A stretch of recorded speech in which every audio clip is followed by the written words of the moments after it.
Steve Robertson.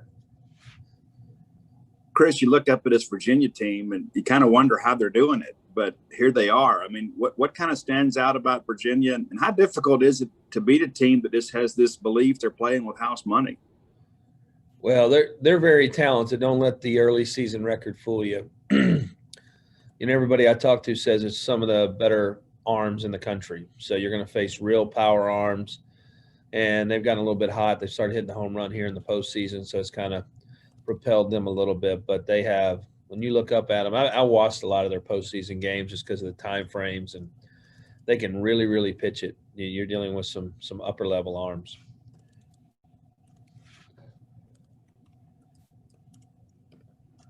Next, we will go to Robbie Falk.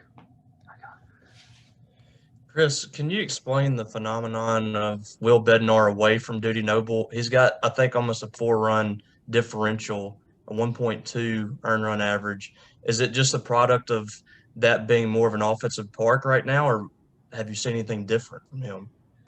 Well, I just think it's a little bit. It was Arkansas and Ole Miss, I bet. His two bad starts this year were at home. But he has been really good on the road. We laughed the other night when we knew we were the visitors, and I said, Will, you get to pitch in your gray script? And he smiled because he always seems to pitch good in that uniform. So, sometimes things just click with kids. Sometimes it's just, matchups. And I think it's a small sample size because of the Arkansas weekend, the Ole Miss weekend were at home, and probably two of his tougher starts of the year. Next, we'll go to Joel Coleman. Chris, a lot of water under the bridge since this moment, but back in late 2018 when you came to Mississippi State and the very first time you got to meet Tanner Allen, I'm just curious, what were your impressions of Tanner back then? Did you have any clue how big of a role he was about to play for your first few teams here at Mississippi State? And just I know at this point there's probably not much that hadn't been asked or said about Tanner Allen, but I mean, just can you think back to that moment and what you foresaw his career being and just now what it's been?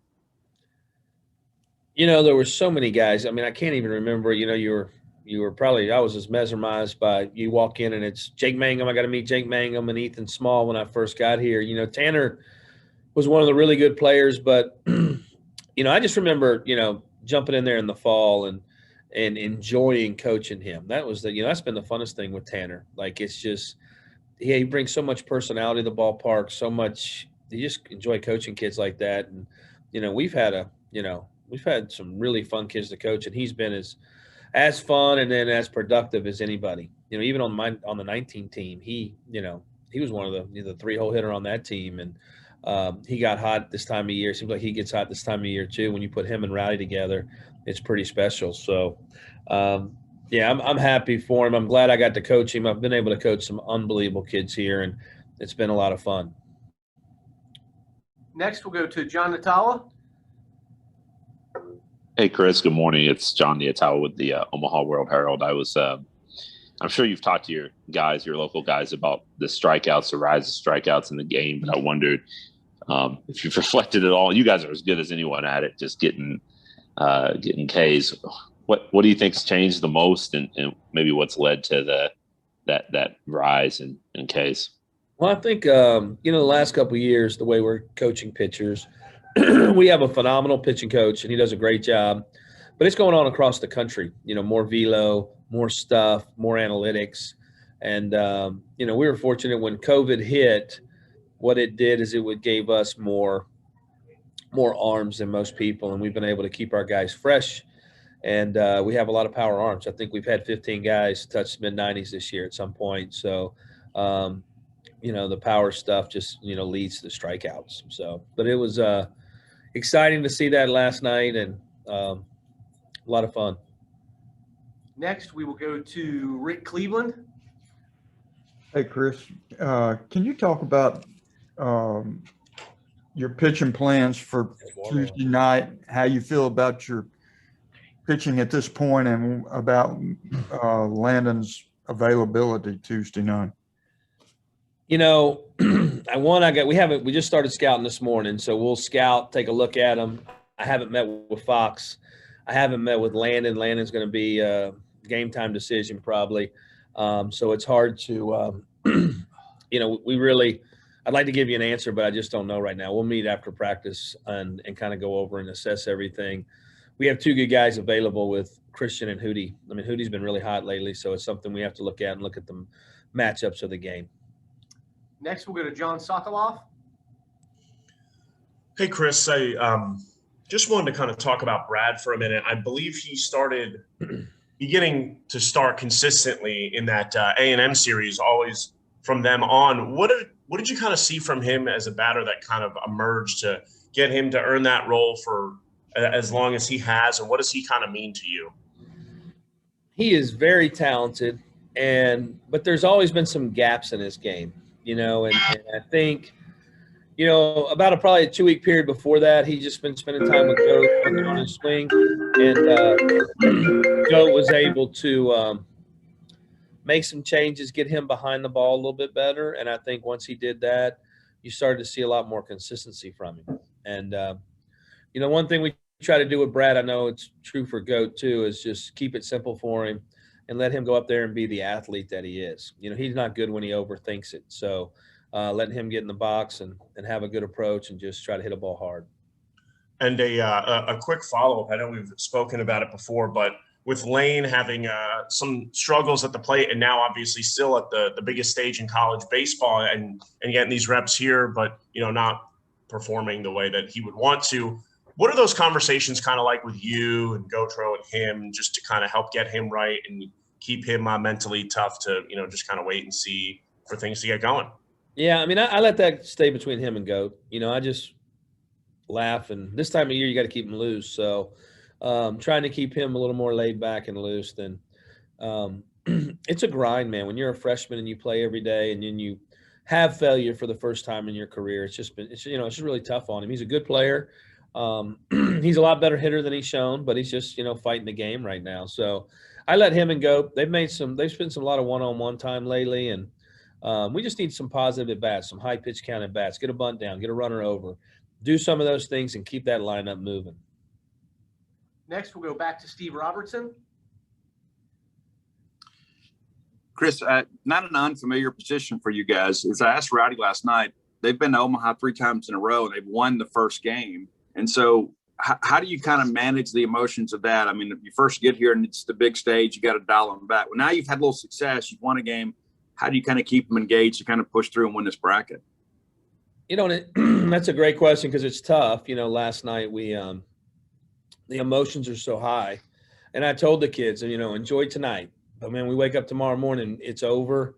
And we did not come here to win 1 game or 2 games. It is to play through this tournament and win this tournament. And so, I'm hoping today we can get back, get a focused mindset, not a long practice, but get to work and prepare for Virginia. And I challenged the coaches too. I sent a text to them last night, just like I sent to the kids, like, you can get lost out here, every other day, and fans and your family and everything else. And I'm really challenging myself to keep baseball at the forefront of everything and stay locked in. And same thing with our kids. We have a saying, don't get too high or don't get too low.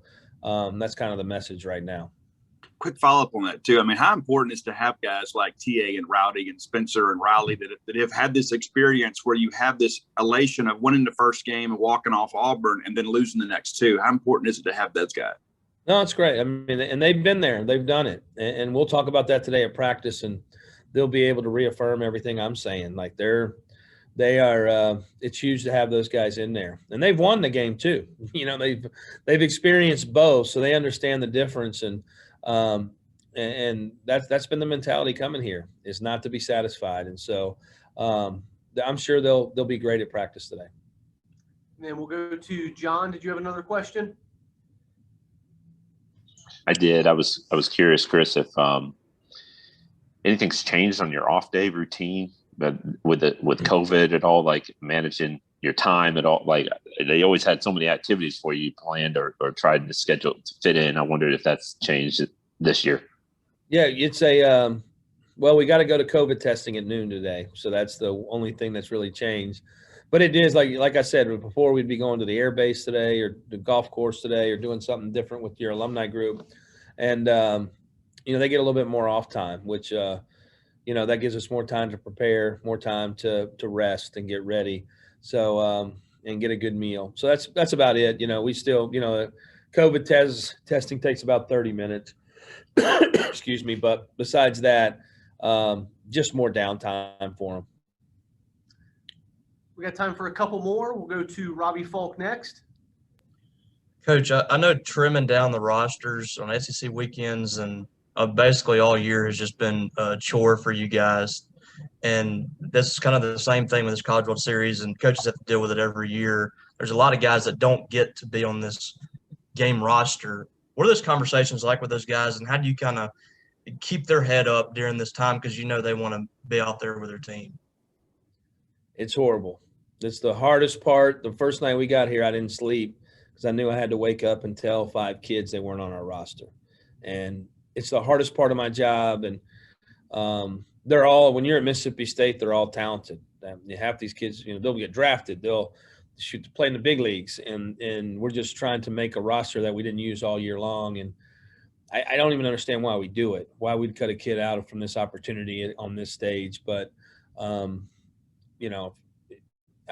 it's just hard. It's the hardest thing I have to do is roster management for our team all year long, but also for our team in the postseason because, man, it's crushing. And you can't explain it to them because they're crushed and they're upset and they're disappointed, and they should be. I've been there. I know where they've been. And my first couple of years of my career, shoot, I didn't. I was always fighting. I was always looking at the travel sheet to see who made it. And man, my heart goes out to those guys. But it's tough. It's been the hardest thing to deal with since we've been here and the last couple of weeks. All right, then we'll wrap it up with the last 3 hands we have raised. So we'll start with Rick Cleveland. Chris, last night, when did it sink in to you that you were seeing something historic, something really, really, really special? About the 5th inning. I didn't even realize it. And somebody mentioned in the dugout, and I look up, and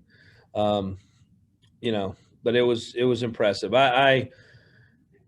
I think it was about the 6th or 7th inning. They threw a ball out and right at me in the dugout, and I reached down and I grabbed it. And usually I flip it to the end, and I said, I'm going to take this one and put it in my bag just in case, And you don't know if you're winning that game at that point, but once we won it, I grabbed it and I handed it to Will, and I said, hey, that's one of the best games ever pitched here. Man, I'm so proud of you. And, I wanted to make sure you had a game ball from it. And he's such a wonderful kid.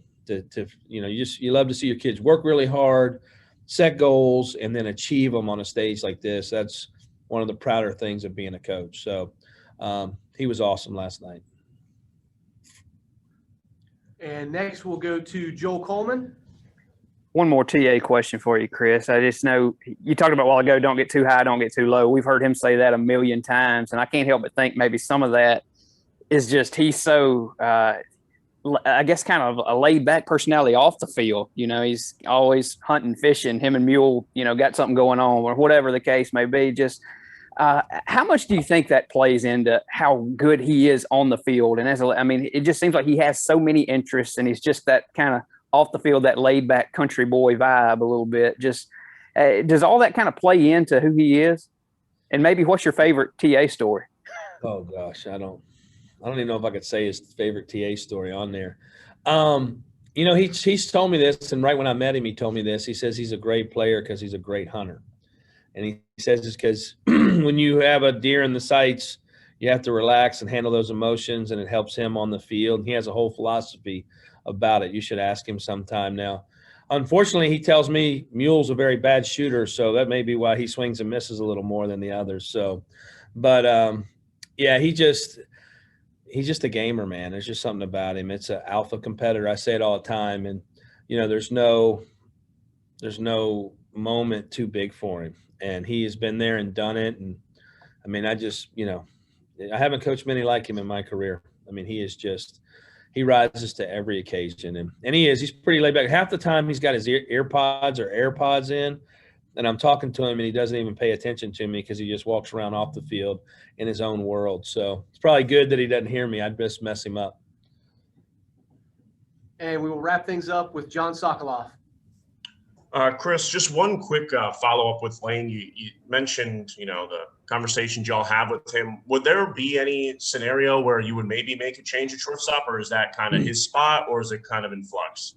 it's his spot right now. Where we're at. He's played unbelievable defense, and when you play great defense and you've been struggling offensively, you really playing great defense. Because usually when a guy starts struggling offensively, he starts making errors because he takes his offense to the field. But he's struggling, but we feel like we got a lineup that can help him out and cover him a little bit. And if he just keeps keeps grinding and playing, this game will reward you. You just got to keep a great attitude about it, keep playing the game. And he, but it's been, my heart goes out to him. A lot of times when kids don't play well, you're kind of pissed as a coach. But in this, a lot of times in baseball, the harder you try, the less you get sometimes, and that's kind of what we're dealing with Lane offensively right now. He's a great kid. He works hard. He's going to be a great player in this program as time goes on. He's in the funk, and as a coach, you understand it. I played in the funk a lot during my career, so. We're there beside him, and he's my guy. He's going to be our shortstop through this. Great. Thank you. Thanks, everybody. Thank you all. Have a great day.